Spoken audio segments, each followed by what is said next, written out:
Bonjour et bienvenue à l'émission Chrétien comme Christ. Aujourd'hui, nous allons voir les différentes expressions pour notre louange. Alors Christine, je me tourne vers toi. Ça commence comment ? Oh, il y a plusieurs façons d'exprimer notre louange et bien sûr, la plus connue, c'est par le chant et notamment le psaume 47,7 nous dit « Chantez en l'honneur de Dieu, chantez, chantez en l'honneur de notre roi, chantez ». Donc quand on chante les louanges de Dieu, on réjouit son cœur. C'est vraiment une bonne façon de l'exprimer. Donc on voit ici que c'est un ordre aussi, chanter. Oui. Donc le chant, c'est pas juste une manière moderne de louer Dieu, mais c'est quelque chose qui existe depuis très très très longtemps et qui fait partie de la manière de réjouir le cœur de Dieu aussi, le fait de chanter. Alors heureusement, c'est pas écrit chanter juste ou chanter bien. Merci Seigneur, parce que des fois, voilà, surtout quand on exprime toute notre louange et toute notre adoration, eh bien, on sait que quand on s'emballe, on chante moins bien. Donc, et pourtant, c'est ce que Dieu désire. Il désire qu'on puisse le louer de tout notre cœur avec aussi cette expression. Un petit aparté, on m'a toujours dit, même quand tu chantes faux, Dieu entend juste. Parce que de nouveau, il entend Il a un accordeur intégré. Il a un accordeur, il entend notre cœur. Il entend ton cœur. Et donc, il ne faut pas se priver de chanter. Bien sûr, si possible, pas devant un micro quand on chante faux. Oui. Mais ne nous privons pas de chanter parce qu'on n'est pas tout à fait dans le temps. J'ai entendu l'histoire d'une dame qui chantait faux, mais elle y avait tellement d'onction lorsqu'elle chantait qu'il l'avait mis sur la scène. C'est vrai. Et il avait donné un micro qui était coupé. Absolument. Et puis donc elle chantait, et l'onction de Dieu était là, personne ne l'entendait, mais c'était... C'est ça. Elle apportait l'onction par la vérité, je veux dire, de son chant et de sa louange. Et puis, pas seulement des chants, mais des cris. Oui, des cris de joie, des cris d'allégresse. Alors, parfois le chant peut être fort, parfois il peut être doux, mais parfois on va proclamer notre louange, on va la chanter. Alors, il y a des versets là-dessus ? Oui, notamment dans le psaume 32,11, il dit « Juste réjouissez-vous en l'Éternel et soyez dans l'allégresse ». L'allégresse, ça se manifeste. C'est la joie. Poussez des cris de joie, vous tous qui avez le cœur droit. De nouveau, c'est lié au cœur, mais il ne faut pas se priver parfois de pousser des cris de joie quand on est content, quand on veut célébrer quelqu'un, puisque louer, c'est aussi célébrer, faire la fête, eh bien, on s'exprime. Oui, il y a des émotions qui sont là, qui sont justes, encore une fois, et je pense que c'est important peut-être de le rappeler, surtout dans ces expressions, lorsqu'on parle d'expression de louange. Le but, ce n'est pas d'impressionner la galerie. Tout à fait. Le but, ce n'est pas de se donner en spectacle, loin de là. Le but, c'est vraiment de réjouir le cœur de Dieu, par différentes expressions. Oui, et puis il y a des moments où il y a une telle présence de Dieu que les gens, ils louent, ils crient, ils chantent, ils font toutes sortes de choses, parfois auxquelles on n'aurait jamais pensé. On voit des gens faire des choses qu'on n'aurait jamais pensé qu'eux pouvaient le faire, mais parce que Dieu est là. Et il y a ce texte du psaume 47 au verset 6 qui dit « Dieu monte au milieu des cris de triomphe, l'Éternel s'avance au son de la trompette ». Il y a quelque chose de grandiose lorsqu'à un certain moment on sent le corps de Christ, on sent le peuple qui commence à crier, à louer Dieu et qui fait un bruit inimaginable parce que Dieu est là, présent. Ouais. Ça veut dire aussi que des fois, ça peut aussi bouleverser nos entendements, le fait de se dire, OK, la louange, c'est quelque chose de très sérieux, très silencieux, alors que pas du tout, enfin, pas toujours en tout cas. Il y a un temps pour toute chose. Et je pense que si on n'est pas choqué lorsqu'on va voir un match de foot, que tout le monde crie dans tous les sens, on ne devrait pas être choqué non plus lorsque on est dans un endroit et que quelqu'un commence à crier, même si on n'a pas l'habitude et même si, voilà, on n'a peut-être pas tous été éduqués pareil. Et donc, c'est normal, c'est normal d'avoir une petite appréhension, se dire « wow, ok, ça me dérange un petit peu », mais c'est pas grave, il faut juste passer au-dessus de ça. Et puis, qui sait, peut-être que nous aussi, des fois, on a besoin aussi d'exprimer cette louange par des cris. Oui, et puis il y a ce verset qu'on avait déjà vu, « Bénis l'Éternel mon âme, que tout ce qui est en moi bénisse son saint nom ». Donc, parfois, il y a la retenue, je veux dire, culturelle qui est là et qu'il faut faire sauter. Parce que c'est pas pour être extravagant ni pour se montrer, ça on l'a déjà dit, mais en même temps, parfois on ne fait rien pour montrer qu'on est sage. Oui. Ouais. Donc il ne faut Et pas non plus avoir peur du regard on se regard prive des et on autres. prive Dieu aussi de ce à quoi il a droit, de ce qu'il nous a donné. Ouais. Et puis voilà, donc il y a ces cris de joie. Dans le psaume 63, verset 4, il dit « Mes lèvres célèbrent tes louanges ». Donc aussi, voilà, donc on est dans un côté totalement physique hein, où on exprime à Dieu avec, avec les chants, hein, avec des cris, avec nos lèvres qui expriment. Donc ça veut dire pas forcément chanter, mais parler aussi, hein, parler la louange, s'exprimer. Donc on voit en tout cas dans les premières expressions, déjà on va le voir encore plus, mais que ces expressions ne sont pas juste des expressions intérieures. La louange, c'est pas quelque chose, en tout cas d'uniquement intérieur, loin de là. Il faut que ça sorte. Oui, et ça va sortir aussi, on peut s'aider avec des instruments. On l'a vu juste avant dans le verset, par la trompette, au son de la trompette. La trompette prend beaucoup de place dans la Bible. Hein. Le chauffard, la trompette, on a vu qu'il y a eu des trompettes en argent qui ont été fabriquées par Moïse. Hein. On voit ça dans l'Ancien Testament, oui. Et c'est extraordinaire. Donc, il y a un psaume, le 150, qui dit « Louez-le au son de la trompette, louez-le avec le luth et la harpe, donc des instruments à cordes, louez-le avec le tambourin. Les tambourins, on est déjà dans les percussions. Avec des danses, alors là c'est l'expression physique, louez-le avec les instruments à cordes et la flûte, les instruments à vent, louez-le avec les cymbales sonores, ça fait du bruit. Louez-le avec les cymbales retentissantes. Alors là, c'est... on voit encore cette musique extraordinaire. Il dit, mais louez-le avec tout ce que vous avez. Et quand David écrit ce psaume, enfin, je ne sais pas si c'est lui qui l'a écrit, mais en général, on dit que c'est lui, lui avait inventé un tas d'instruments pour faire des sons, pour que ça touche le cœur de Dieu. Il y a l'histoire du son aussi. La musique qu'on va faire, le son qui vient du ciel et qu'on va représenter. Puis c'est intéressant parce que lorsqu'il parle on parle de différents types d'instruments, on l'a dit, donc lorsqu'il parle de la trompette, c'est un instrument qui est assez bruyant quand même, c'est mélodieux, ça reste mélodieux, mais c'est bruyant. Avec le luth, c'est beaucoup moins fort hein, au niveau du volume sonore, c'est quelque chose de beaucoup plus doux. La harpe, pareil, c'est quelque chose de très doux, donc on voit fort, on voit doux, après il est dit avec les tambourins, avec des danses, donc là il y a plus de musique. Un tambourin ne fait pas des notes, c'est la rythmique, les danses c'est pareil, c'est rythmique aussi. Et ensuite il est dit donc à cordes, la flûte, donc on vient dans la douceur, et puis les cymbales sonores et les cymbales retentissantes. Alors ça, si vous écoutez une cymbale, c'est du bruit. C'est vraiment, je veux dire, c'est pas, il y a personne qui se dit tiens, j'aimerais mettre mon oreille juste à côté du cymbale quand on va taper dessus parce que ça va faire énormément de bruit. Et puis retentissante, c'est vraiment, ça fait, c'est pas un gong, hein, où ça fait boum. Non, c'est vraiment une cymbale qui fait du bruit. Donc Dieu, je pense qu'il nous parle aussi par rapport à cela en disant ne vous contentez pas d'un style ou d'une manière, ou ne vous enfermez pas dans ah oui mais la louange c'est seulement doux, ou la louange c'est seulement fort, ou la louange c'est... Non, il y a toute une panoplie d'expressions que Dieu aime lorsqu'on le loue. Hein. Donc des fois on s'enferme un petit peu, on l'a dit encore, là on parle de notre arrière-plan, notre éducation, nous enferme, notre culture nous enferme des fois en disant ah oui donc... Ça, c'est bien, ça, c'est la vraie louange, etc. Et puis, lorsqu'on voit des autres qui font des styles que nous, on n'aime pas trop, on dit non, ça, c'est pas vraiment la louange. Oui, mais non, c'est vraiment tout ce que Dieu nous a donné. Et quand tu parlais des cymbales tout à l'heure, je me dis, mais en fait, c'est un son qui porte très loin. Comme tu dis, on ne met pas son oreille à côté, mais tu es là-bas, bien loin, tu l'entends. Et c'est comme si le peuple, quand il joue tous ces instruments, dit « je veux que ma louange, elle monte jusqu'au ciel ». Qu'elle aille vraiment, qu'elle atteigne vraiment le ciel pour toucher le cœur de Dieu. Et même si les instruments sont différents, je crois qu'il y a beaucoup d'harmonie.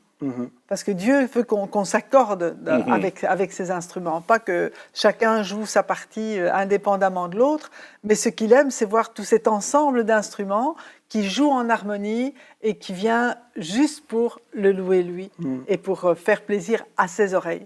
Oui, c'est ça, c'est cette expression de louange qui plaît au cœur de Dieu, et qui est aussi différente. Hein. Je sais que encore une fois, on parle aussi d'âge, de génération. Oui. C'est important d'en parler. Les styles sont différents, les styles c'est de certain. musique changent, les styles évoluent, et peut-être que on est des fois, on loue Dieu, et puis on arrive dans une réunion avec une tranche d'âge qui n'est pas du tout la nôtre, et puis on se dit, oh, comment est-ce que je peux? C'est difficile. Non, mais c'est vrai, c'est avec difficile. les lumières maintenant. Ou même, voilà, que ce soit les jeunes pour les moins jeunes, ou les moins jeunes qui vont voir un truc de jeunes. Enfin, mais si on revient à ce qu'on avait vu dans la dernière mission, l'important, c'est le cœur qui est derrière ça. Je me souviens que j'étais allé dans une réunion et on était invité dans une église et là on est arrivé et c'était vraiment en dehors de ce à quoi j'ai l'habitude au niveau de la louange. C'était totalement en dehors et pourtant ça va. Mais là c'était l'expression de louange, le style, la manière de faire, c'était totalement en dehors de ma zone de confort, de mon éducation, de tout ce que vous voulez. Et là, je me souviens et je me dis, mais où est-ce que je suis tombé? Seigneur, qu'est-ce qui se passe ici? Pourquoi ils font ces choses-là? J'étais vraiment en dehors. Et puis, le Seigneur me dit, mais regarde leur cœur. Regarde avec comment est-ce qu'ils me louent. Arrête de regarder à la forme parce que c'est ce qu'on aime. L'homme regarde à l'apparence, donc voilà. Mais regarde leur cœur. Et puis, en regardant leur cœur, en voyant l'expression sur leur visage, le cœur qu'ils avaient, je me dis, ok, ils louent vraiment Dieu. Alors, pas du tout comme moi, je le ferais, bien sûr, mais ils louent vraiment Dieu. Et je pense que des fois, il faut qu'on puisse faire tomber ces barrières pour pouvoir louer Dieu ensemble aussi. Oui, et il y a aussi, bien sûr, on parle des instruments, mais on a des beaux instruments qui sont nos mains. Ah oui. Et la Bible nous dit de battre des mains, d'applaudir, vraiment de célébrer Dieu avec nos mains. C'est un autre instrument. On peut les lever vers Dieu, bien sûr. Ça, c'est une manière d'adorer. Seigneur, je te loue, je t'adore. Et en levant les mains, on le dit, Seigneur, je m'offre à toi. Et je t'offre ma louange aussi. Donc les deux, on lève les mains, on se rend, on se soumet à Dieu, mais on lui offre aussi notre louange. Et puis on bat des mains et on applaudit le Seigneur. Et on applaudit la performance de notre Dieu. Il est grand, il est puissant, et il fait des choses extraordinaires, et puis on l'applaudit. Ouais, et c'est Dieu qui dit quelque part, mais je t'ai donné des mains, et tes mains aussi doivent servir pour me louer. C'est ça. Voilà. Et tu le disais, on le disait dans une émission précédente, que la première fois qu'on lève les mains, ça fait tout bizarre, c'est tout drôle, c'est difficile, etc. Et peut-être la première fois qu'on tape dans les mains aussi, il y a des personnes qui ont l'habitude, qui trouvent ça normal parce qu'ils ont été éduqués comme ça, mais il y en a d'autres qui se sont dit, ouais, attends, taper dans les mains, c'est pas un concert pourtant. Mais pourtant, Dieu dit, voilà, c'est une autre expression qui fait partie. Donc, moi, je crois que aussi, il faut tester toutes les expressions de louange. Oui. Peut-être pas devant tout le monde, hein. peut-être si vous n'avez pas l'habitude de danser, peut-être que voilà. Mais je pense qu'il faut tester aussi des différentes expressions de louange pour nous. C'est surtout ne pas mettre de barrières. Et ça, c'est peut-être le plus difficile, c'est de passer au-delà de nos propres barrières. Et là, au fur et à mesure qu'on va être dans la présence de Dieu et qu'on va dire, Seigneur, moi, je veux t'offrir tout ce que j'ai, tout ce que tu m'as donné, mais progressivement, je crois que les barrières vont tomber, mais c'est notre volonté. C'est clair qu'on doit choisir, nous, de dire, OK, je me laisse aller dans ce que le Seigneur me demande, dans ce qui va lui plaire. Je ne m'occupe pas de ce que les autres vont penser, parce que ça aussi, ça peut être une grosse barrière. Mais Seigneur, je vais t'offrir ce que toi tu veux, avec tout ce que tu as mis en moi, avec que ce soit les instruments, tous les talents qu'il m'a donnés, que ce soit avec les mains, que ce soit avec ma voix, mais que vraiment on cherche à plaire à Dieu. Ouais, et puis il y a aussi l'expression, le fait de danser, de Samuel 6,14, David dansait de toute sa force devant l'Éternel. Danser, c'est aussi quelque chose de compliqué à faire devant tout le monde parce que, on ne sait pas tous danser. Il y en a d'ailleurs beaucoup qui ne savent pas du tout danser ou qui n'ont pas le rythme. Et moi, je me souviens que j'étais dans une réunion il y a très longtemps et je faisais partie du groupe de louange, je jouais de la trompette à ce moment-là. Et à un certain moment, je ressens vraiment qu'il faut que je danse. Et là, je ne sais pas danser. Et là, j'étais devant tout le monde Et j'avais de la place. Donc c'était une grande scène, j'avais de la place. Et là, J'imagine. ouais. Et là, je me suis mis à danser, mais comme un fou. Comme David disait, évidemment, après la réunion, tout le monde est venu en disant ça va. C'est un peu. Et qu'est-ce que tu as vécu? Mais ça m'a libéré. Ça m'a libéré du regard des autres. Ça m'a bon, déjà que j'étais pas très, mais ça m'a libéré de plein de choses. J'ai senti comme une joie, comme j'ai senti que vraiment c'était. Alors c'était pas parce que j'avais envie de le faire. C'était pas parce que je voulais me montrer, loin de là. Je préférais rester bien sage, tranquille et présentable. Mais c'était parce que l'esprit de Dieu qui était en moi me poussait à le faire. Et je pense que ça doit aussi.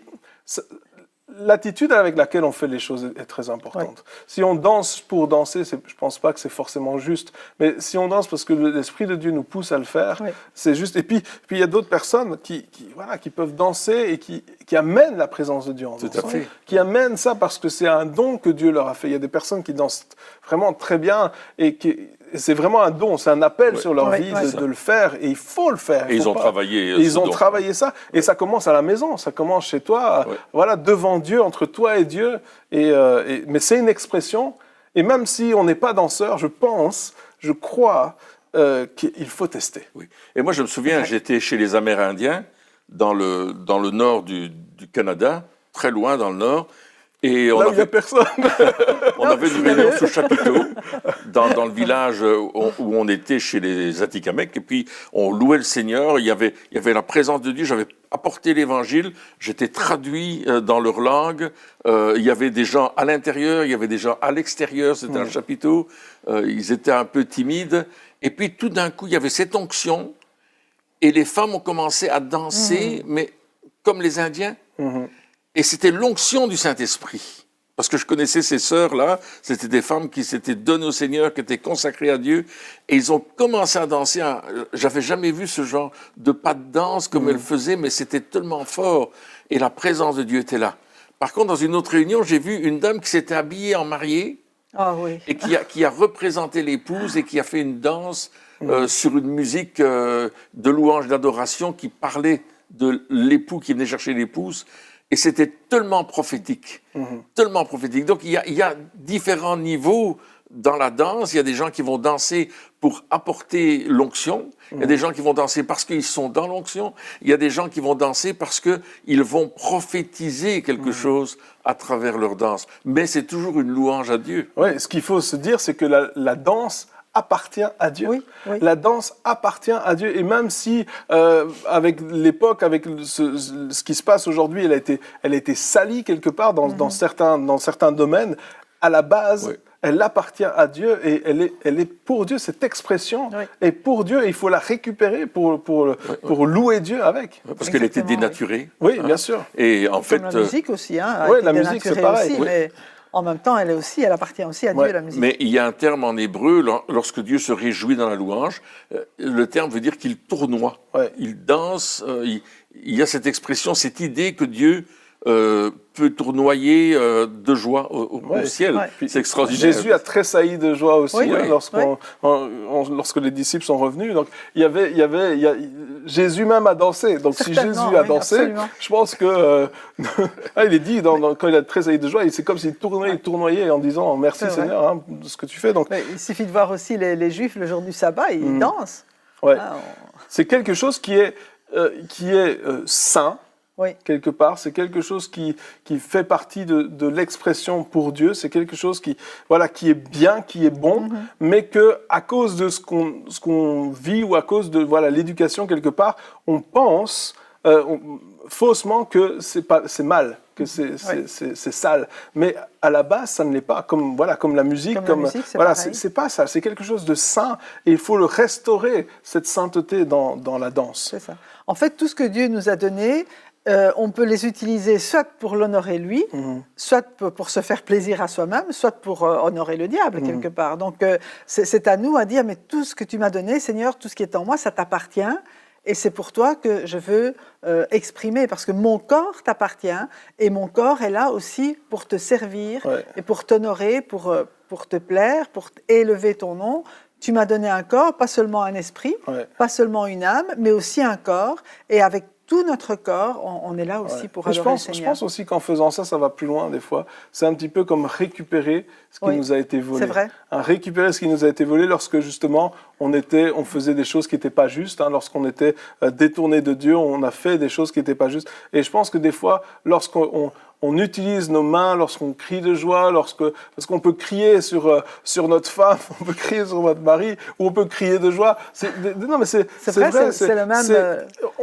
On restaure des fois en utilisant ça pour louer Dieu, pour élever son nom. C'est comme si on récupère un terrain qui nous a été volé. Oui, notre voix va servir à adorer Dieu.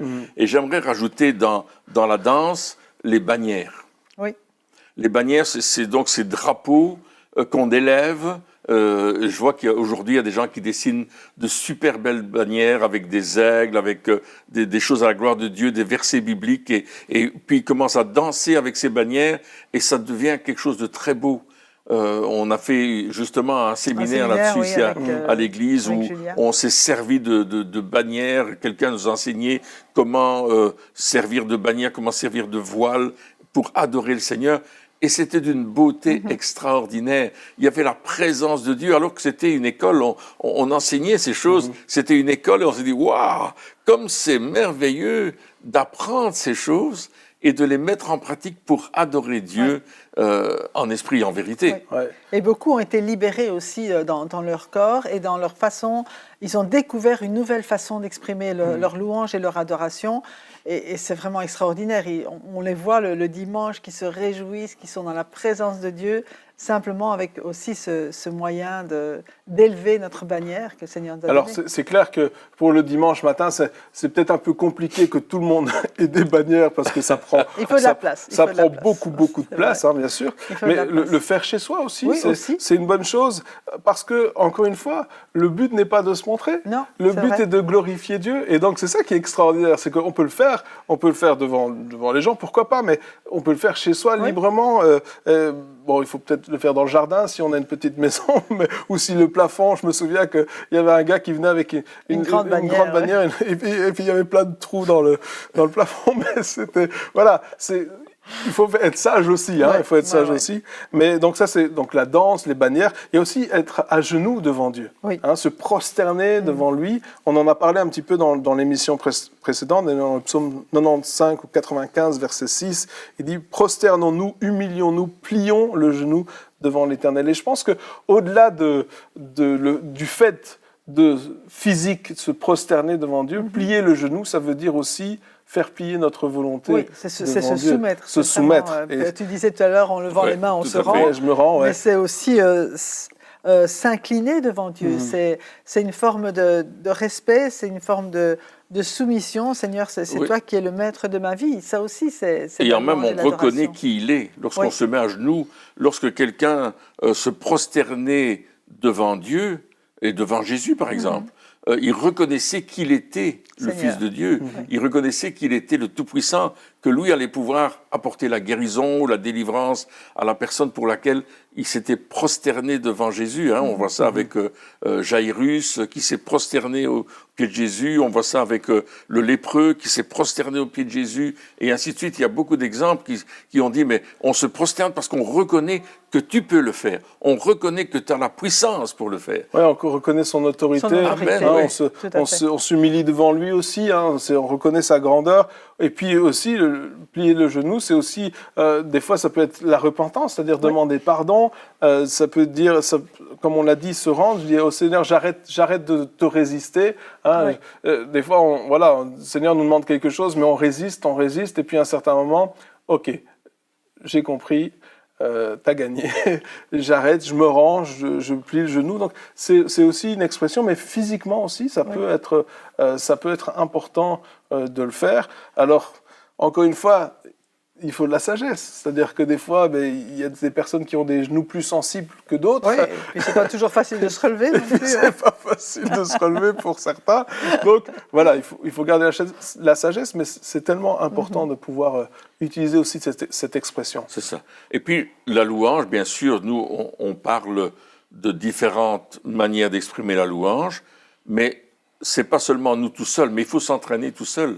Comme pour jouer d'un instrument, il va falloir s'entraîner à jouer l'instrument. On commence pas sur une scène. Non, qu'on apprenne à jouer les bons accords, les bonnes, la bonne manière de jouer la guitare ou le piano ou les cymbales retentissantes, pas faire des cymbales tout le temps, ou la trompette, jouer au bon moment, dans la bonne tonalité, etc. Donc on va apprendre ces choses, on va répéter, on va se former, on va devenir des experts dans ce que Dieu nous a demandé de faire, et on va le faire ensuite dans l'assemblée, en public, avec tout le monde. On va apprendre à faire les bannières peut-être à la maison. Nous, on a donné des cours de bannières, on a appris à faire les bannières, on a appris pourquoi les bannières étaient importantes, qu'est-ce que la Bible dit sur les bannières, les différentes couleurs des bannières qu'on peut utiliser en fonction de ce que le Saint-Esprit nous inspire. Par exemple, le rouge qui exprime le sang de Jésus, l'or qui exprime la gloire de Dieu, etc. Il y a toutes sortes de choses qu'on va apprendre, qu'on va développer pour pas faire n'importe quoi, n'importe comment. On va se laisser conduire par le Saint-Esprit, mais on va être préparé. Et lorsqu'on est dans l'assemblée, avec tous les frères et sœurs, dans la grande assemblée, comme dit la parole de Dieu, on va louer le Seigneur avec ce que Dieu nous a donné, mais en harmonie les uns avec les autres. Et ça va faire quelque chose qui monte vers le ciel, un feu qui monte vers le ciel, une bonne odeur qui monte vers Dieu. Waouh, c'est extraordinaire. Parce qu'on est dans l'unité d'un commun accord. Absolument. On a tous ce même cœur. Lorsqu'on a tous ce même cœur pour louer Dieu ensemble, donc pas pour se montrer, pas pour être hypocrite, pas pour faire semblant, mais que en vérité, en esprit, en vérité, qu'on vient tous ensemble pour ça. Alors, on élève Dieu vraiment. Et puis, je pense que notre louange aussi va encourager le frère, la sœur qui est à côté de nous. Ça va l'élever. Peut-être que bon, il y a des jours où on n'a pas trop envie de louer. On est là, puis voilà, on arrive dans l'assemblée. Et puis là, on voit qu'un qui peut-être ne loue pas d'habitude commence à louer. Et là, ça va nous encourager.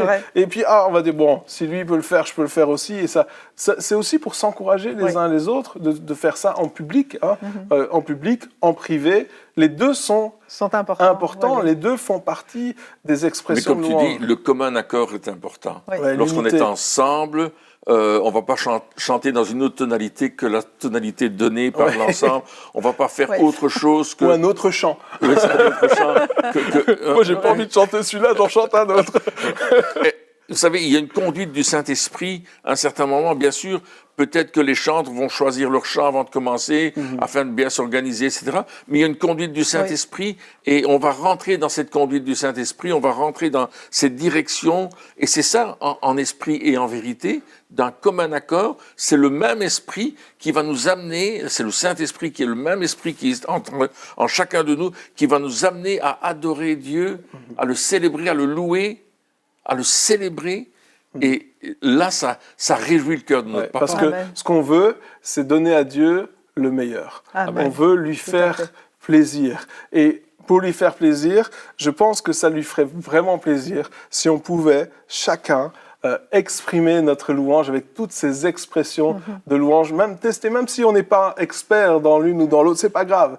Au moins essayer et tester. Je vous encourage chez vous, pour ça aussi, à tester la danse, à tester le cri, à tester, voilà, peut-être le chant, ça, j'imagine que vous l'avez déjà fait, peut-être les bannières aussi. Prenez un mouchoir, mettez dans, je sais pas. Mais testez les choses, parce que le Seigneur aime ça. Vous allez sentir le cœur de Dieu qui est réjoui avec ça, parce que Dieu aime lorsque on le loue et on l'adore de tout notre cœur. Eh bien, chers amis, merci de nous avoir suivis encore pour cette émission, et on se retrouve très bientôt pour la suite. Au revoir.